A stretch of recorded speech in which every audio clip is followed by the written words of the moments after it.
Punta muna tayo dito sa Frontera, tapos dito sa tool dealer. Ibebenta muna natin tong ibang items para bawas inventory.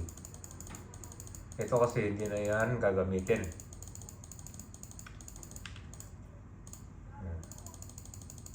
Benta mo lahat except dito sa TCG card, Berry ticket, kasi hindi gagamitin natin yan.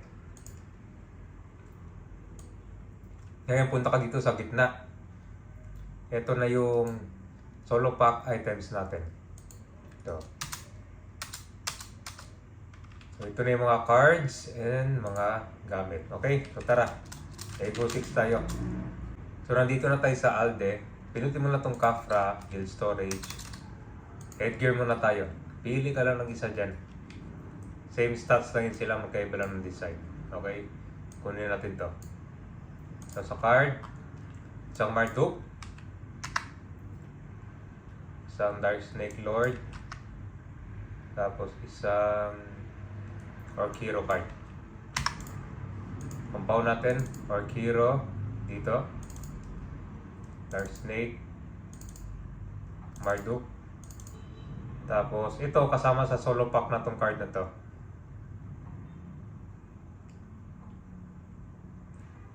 Itong Sealed Archangeling card.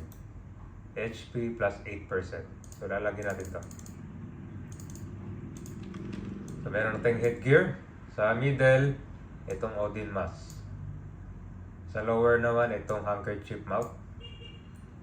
So armor muna tayo. Kafra, Guild Storage. Kuha tayo ng Valkyrie armor. Tapos Togugka card. So compound natin. So meron na siya dito. Yan. Sa weapon naman, ito. Kasama na sa solo pack yan. Inka, Memory Thanatos. Yan siya dito. Tapos sa shield naman, Guild Storage ulit. Kuha tayo ng dalawang Valkyrie shield. Tapos dito sa card, isang GTB. So GTB lagyan natin dito sa back shield. So ngayon, kailangan pa natin isang shield pang Demi-Human. Yung isang card nandito na, hanapin lang natin. So ito, Sealed E-Rotar card.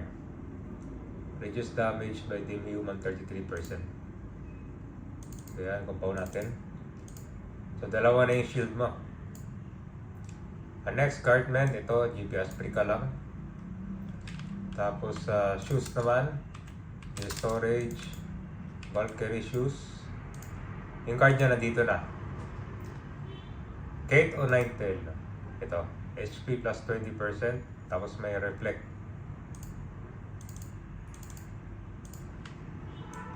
Yan, tapos sa accessory naman, dalawang Megs decks. Yan, kompleto na. Tapos, Ego 0 ka. Bibili lang tayo ng arrow. Ito, arrow and stuff. So, bili ka lang ng stand, isa, arrow, tapos silver. Isang piraso lang kasi ito siya, unlimited na yan. TCG, i-open mo to. Double click mo lahat. Yan. Magiging pera kasi yan. So, na-click mo na lahat. Tignan mo yung pera mo. 800 million. So, ngayon, punta tayo dito sa food dealer. Sa Frontera to ha. Pindutin mo tong food dealer. Bili ka ng Chemical Helm, 40 pieces. Shield, 40 pieces. Armor, 40 pieces. Weapon, 40 pieces. Tapos repair, 40 pieces. So, pwede mo siyang ilagay dito kahit saan.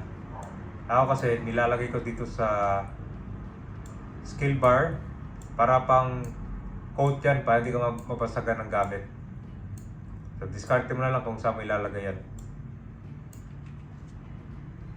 After nun, punta tayo dito sa gitna naman. Pinutin mo tong Berry Exchanger ito. Tapos, Exchange Berry Ticket. So, magkakaroon ka ng 200 berries. So, lagay mo lang sa dito kahit sa skill bar. So, lagay natin sa F9. Ngayon naman, ituturo ko sa inyo itong 4RT tools at saka itong auto berry. So ngayon, yung berry natin nandito sa F9. Tapos itong skill na pang kill or gagamitin nyo, ito bowling bash nasa F1, F2 magnum break. So pindutin mo itong escape, tapos BMI shortcuts, hotkey F1, F1 yan, F2, so hanggang F9. So yung iba dito, diskarte mo rin kung anong skill lalagay mo. Pero ang pinaka-standard nito, hotkey 11 F1, hotkey 19 hanggang F9. Yan.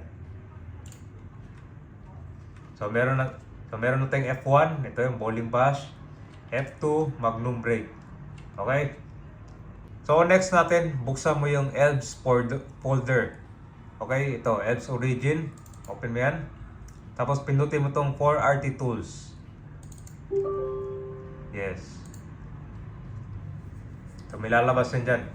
Ang unang gagawin mo dito, pindutin mo tong Ragnarok client. So pili ka ng RO. Ito yung ELBS origin. So ito yung LK na pangalan natin, LK1. Dapat pangalan niya ng LK mo. Tapos autopath, lagay mo lang nan 00. Ito 0 mo lang yan. Tapos YGG Drasil. So lagay natin F9 kasi nasa F9 yung berry, di ba? F9 itong SP F9 din. Tapos yung percent sa HP 92%. Tapos ito 12%. Delay 0. Next, skill timer 0. So ngayon ang next naman ito yung skill na gagamitin natin. Di ba yung F1 merong bowling. So lagyan natin ng check to. Ganyan kasi yung kabayan, blanco yan. Lagyan mo ng check. Tapos yung magnum break, di ba F2 yun. So, lagyan mo siya ng F2. Ang ibig sabihin na may check, meron siyang target. So yung magnum break kasi walang target siya. So lagay lang natin ganyan, shade lang. Okay? Maglalagay ka lang ng check kung merong target na tatamaan. Tapos ito, compatibility. Tapos spammer delay 1. So after nun, goods na yun, pindutin mo lang tong on. Nandito na tayo sa Frontera. Check natin kung gumana yung 4RT tools. Pindutin mo yung F1. Kita mo yan, no?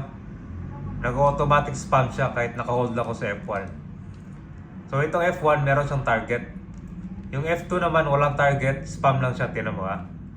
So, naka-hold lang ako sa F2. So, ibig sabihin, gumagana yung 4RT tools mo. Ngayon, yung sa auto berry naman, malalaman mong kung gumana yan. Tinan mo yung berry ha. 200 pieces yan. Alt Q ka. Alisin mo tong high risk. Bababa HP mo. Tapos suot mo ulit yung high risk. Ito. Tinan mo yung berry ha. Parang 200. Mababawasan yan. Hindi ko pinipindot. 199. So, ibig sabihin automatic nag-auto berry na siya.